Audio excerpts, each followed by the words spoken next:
expected Metroid Prime 3 Corruption to be a high-quality continuation of the series, you'd be right.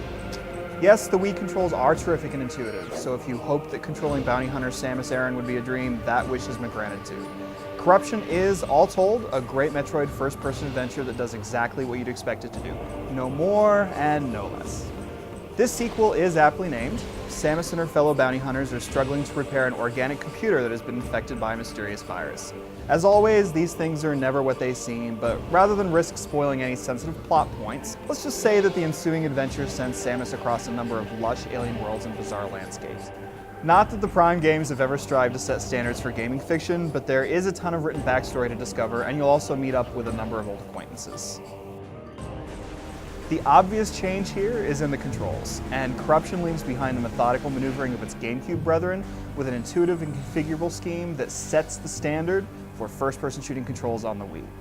All of your aiming and turning is done with the remote, while moving and strafing is handled by the nunchuck. It's been done before, but not to this degree of success. Most players will want to use the advanced scheme, where moving the remote moves your targeting reticle, but also turns your point of view as it approaches the edge of the screen. Note that you aren't stuck free aiming at your enemies though, since the Z button allows you to lock onto your target. The good news is that moving about is less frustrating and plodding than before. Your enemies fall faster, boss encounters require less controller fumbling, and there's an overall ease to travel and movement that the series lacked before. But it's a double-edged sword, because while most Metroid Prime hallmarks like object scanning and complex puzzle solving remain, Corruption feels less like a probing adventure than just a regular shooter.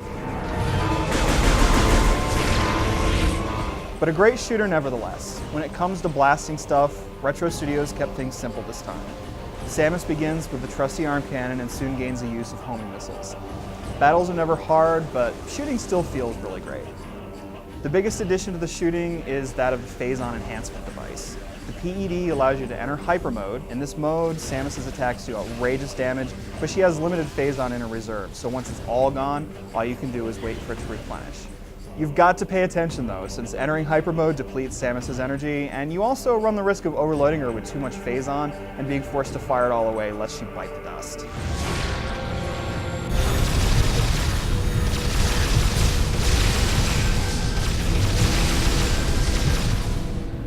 But this is Metroid, so of course you'll need to use your wits as much as you use weapons that turn alien scum into goo.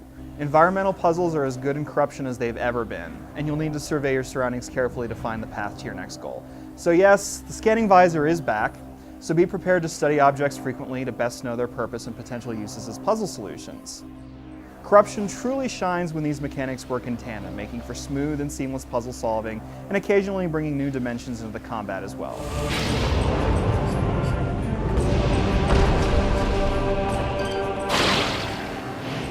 Corruption's finest moments are its boss battles.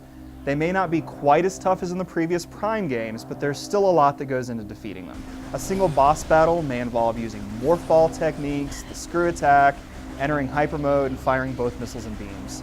Most of these battles are an absolute blast. Corruption loses some of its sense of wonder and strangeness on the Wii, because it's hard to lose the sense that it's just an FPS with trimmings. Its core control scheme is great, but it's missing some of what made Metroid Prime and Metroid Prime 2 so superb. If you're a Metroid fan, there's no need to convince you to play Corruption. It's got everything that you would expect. Great boss battles, involved environmental puzzles, and a smooth control scheme that cements exactly how FPS control should work on the Wii. You may not be able to shake the feeling that you've done all this before, but it will still make you happy that it's so terrific.